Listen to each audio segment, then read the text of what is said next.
Nakakaloka yung halos 24 oras na nag-trending ang hashtag Katden on ASAP. Imagine, hanggang Lunes ng tanghali ay trending pa rin sina Katden Bernardo at Alden Richard. Kasi nga, sa video na kumakalat sa social media, kitang-kita ang ekspresyon ng mga mata ng dalawa.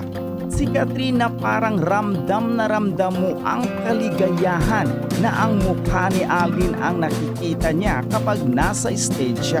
At si Alden naman bagamat seryoso ang mukha, ramdam mo ang sinseridad na umaapaw sa tuwa ang puso niya kapag nasa harap niya si Catherine. Sabi nga ng mga fans, hindi makapagsisinungaling ang mga mata. Grabe yung kilig sa studio when Catherine and Alden sings the last chorus of Palagi. Well, sa November 30 na nga ipapalabas ang Hello Love Again at ngayon pa lang ay marami na ang gustong-gusto na sumugod sa mga sinehan. Samantala, tiyak na mapifeel good sina Katden Bernardo at Alden Richard kapag nalaman nila na sobrang pinuri sila ng co-star nilang si Marvin na nakasama nilang mag-shooting sa Hello Love Again sa Canada. Based sa Los Angeles, California, si Marvin ay umuwi pa siya ng Pilipinas para sa promotion ng Katden reunion movie. Noong Sunday ay nakasama rin niya si Katden Bernardo at Alden Richard na nag-guest sa ASAP at makakasama rin daw siya pati si Mark na manggagaling din sa Los Angeles para sa promo naman ng pelikula sa Cebu on November 9. In fairness kina Catherine at Alden, palagi naman silang napupuri sa kanilang kapaitan at genuine nga raw ang Katden, walang halong kaplastikan. Ngayon sunod-sunod pa rin yung Katden, nakakaloka, lahat ng galaw talaga. Katulad niyan, ngayon pa lang lumalabas ngayon pa lang lumalabas yung mga behind the scenes doon sa Family Feud. Yes. Na nakikita naman lahat, hindi lang natin, na ito talagang si Alden talagang nakatutok, nakabantay talaga. Parang hindi siya umaalis sa harap ni Catherine. As in, para silang magkadikit na talaga. Yung bantipong hindi sila napaghihiwalay kahit saan. Pag magkasama sila, hindi sila pwedeng maghiwalay. Kahit minimake-upan si Catherine, nandoon si Alden. Kahit inaayusan si Catherine, nandoon si Alden. Talagang hinihintay niya.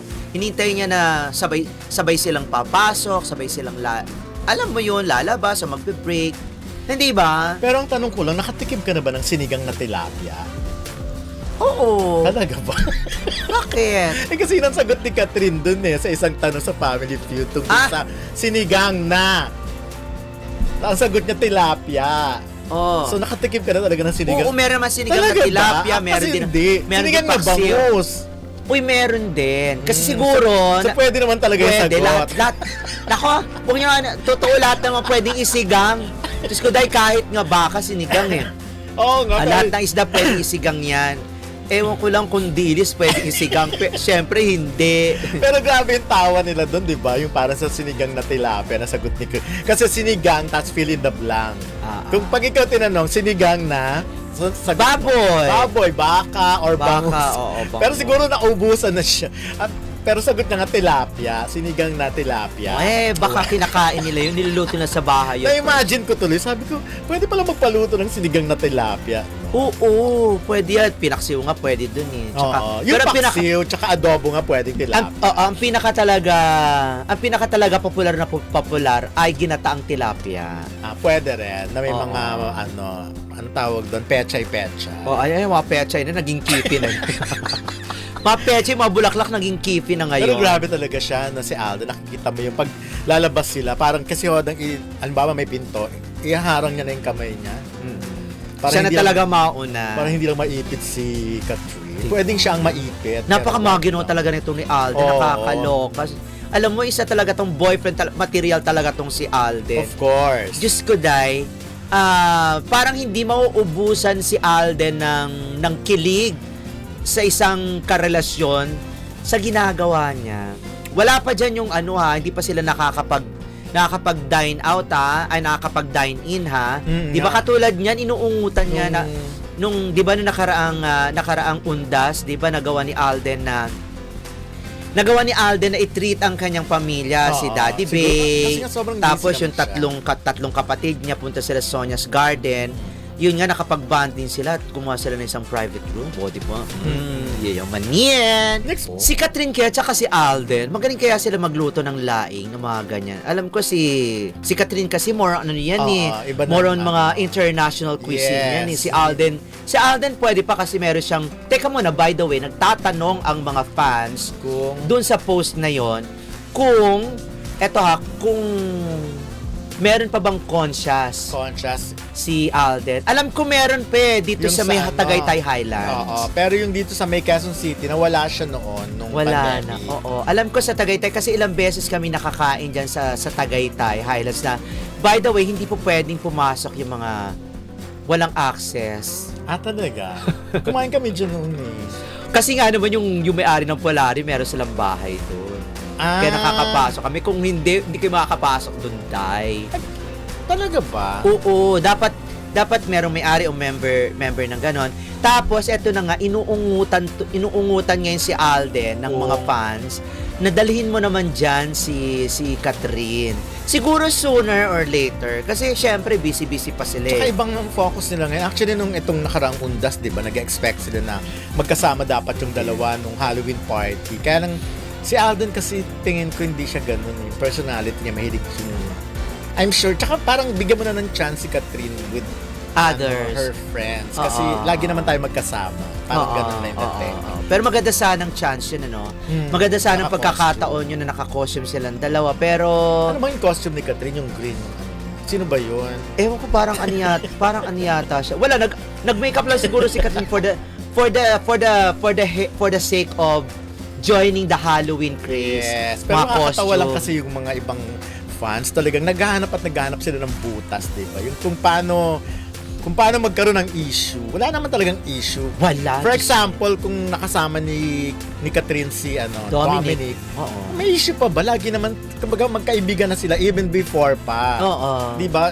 Nung na-interview nga namin si Dominic, sabi niya nga, nung ikakasal sila ni Bea, di ba? Si Catherine lang ang invited, hindi si Daniel. Oo. Ang ending, hindi na nga natuloy yung kasal. So, Nagawa nyo ng intrigahin yung dalawang yan. Itantanan nyo na wala medyo naman nangyari. Pasay na eh, wala nang hindi Wala na, hindi nakapatol-patol. Pumokus na lang po tayo kay Catherine tsaka kay Alden. At The tsaka same thing ibigay, with Alden and Sanya Lopez. wala. Wala na eh. Alam naman natin wala. So, Wala. huwag nyo nang pahirapan ng mga sarili. Kahit si Winwin Marquez, wala. Wow. Kahit Wala si naman Julian San Jose, kinabit yung nung pagpapasexy ni Julian San Jose, kinabit na nanghinayang daw na Walang na ganun. pwedeng manghinayang daw si Alden kay Julian kasi nga na ang sexy. Walang ganun, Diyos ko. Kung tutuusin, napaka-sexy rin naman ni Catherine. Oo, at saka Diyos ko Kayang-kaya sa panahon ngayon, mas magaling pang mang-intriga yung ibang netizen. Kaya Correct. sa mga reporter, nag-iisip sila talaga ng ikakanega ng marami. Pero wala akong nakikitang negative eh. Actually, positive nga lang ngayon dahil yun na nga, di ba? In-announce na ng Star Cinema na ang Hello Love Again ay official closing feature sa 10th Asian World Film Festival. Nagagawin Wow, sa ganda. Los Angeles, Yes, the festival California. opens with South Korean drama A Normal Family and closes with Filipino romantic drama Hello Love Again. Meron pa pang gitna yan eh. 3 Asian lang talaga yan eh. Tiga Hong Kong ba? The centerpiece film is Wong Kar-wai's In the Mood for Love, Hong Kong, starring from Tony Hong Leung Kong. Wai and Maggie Cheung. So at least, di ba, pang closing talaga ang Hello Love Again. Kasi alam ba kung bakit? Bakit? Kasi nga inaabangan ng mga Cat Den fans sa US ang pelikulang yan na siguradong pang closing ay tatabo. I mean, dadagsain niya ng mga Pilipino. At saka, Kaya ganon. bongga yun. Oo, makakatulong yan dun sa ano bang festival yan? Yun na nga, yung 10th Asian World Film Festival. 10th Asian World Film Festival, makakatulong yan para mas lalong maging familiar ang mga Filipino fans, showbiz fans, dyan sa awards na yan. Kasi, alam mo naman, di ba, kapag may mga international o kahit Asian awards, hindi ba, talaga nagkakandara pa ang mga Pilipino dyan. Inaabangan talaga, kay Kim nga, di ba, yung Content Asia Award, Yes. tapos yung Creative Drama Awards. Pero ito Naku, palang ma. World Film Festival, dito pala ay parang International Oscar Contenders Boost Asian World Film Festival Competition line-up. So nakakapasok dito yung mga possible na pwedeng maging entry yung ipapadala ng mga bansa nila for Oscars. For Oscars. Na hindi natin nagagawa. Talagang super expensive kasi talaga. Paliwanag naman ni Juday, di ba? Oo, Kung paano. talaga palang ganun ang nangyayari. Ano pala ni Direk Ga, ganun pa talaga Oo, nangyayari. kahit si Judy yan sinasabi Pero niya. dadalo ba ang Katdel? Sana. Yun, oo daw. Sana dumalo sila kasi inaabangan. Tapos siguro magsisegue na rin yan sa ibang mga lugar. At baka kailan ba yan?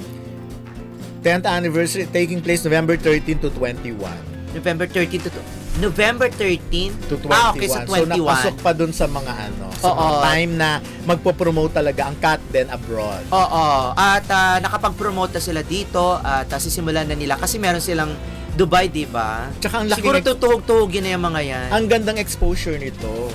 Kasi talagang from different part of the world ang aattend sa Pero for sure, doon sa manonood ng mga ibang lahi ng pelikulang yan, I'm sure maglalagay dyan ng subtitle para maintindihan. Okay. Ang alin? Ang Cat Den, yung Hello Love In Again. fairness sa kanila, ang Star Cinema at Maglalagay yan. meron silang subtitle. Oo. Pag ipinalabas naman to sa ibang bansa, siguro, I'm sure ipalalabas yan sa Netflix or sa Prime or kung ano man. Hindi ba? Sa Netflix, most likely sa Netflix papalabas Oo. yan. May subtitle yan. Pero Sigurado. matatagalan pa yan for sure. Matatagalan pa, syempre, mga next year Actually, pa yan. Ray, talaga namang dapat may subtitle kahit dito sa Pilipinas pinapalabas sa mga local films napag-usapan na yan for the yung mga deaf. Oo. O kaya meron, Mute. doon Deaf, sa deaf. doon sa harapan ng sinis na gumaganong-ganon para Hindi totoo yan. naintindihan. Sinasuggest talaga yan dapat daw. Meron talagang subtitle kasi kung hindi ka nga nakakarinig, nakakapanood ka pa rin ng pelikula na babasa mo. Oo. Ayan.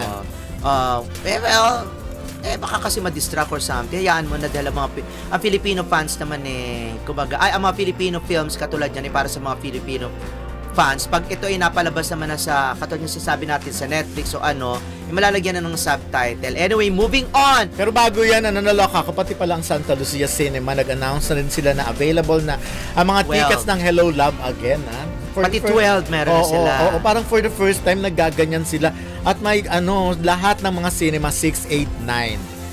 Halos ilang cinema, I'm sure 3 to 4 cinemas ng mall na yan ang pwedeng pagpalabasan. Okay. So hindi na ako matatakot na manood na pipila ako ng bonggang-bongga. Oo, kasi halos lahat pwede. Halos lahat pwede. Ayan, na. okay.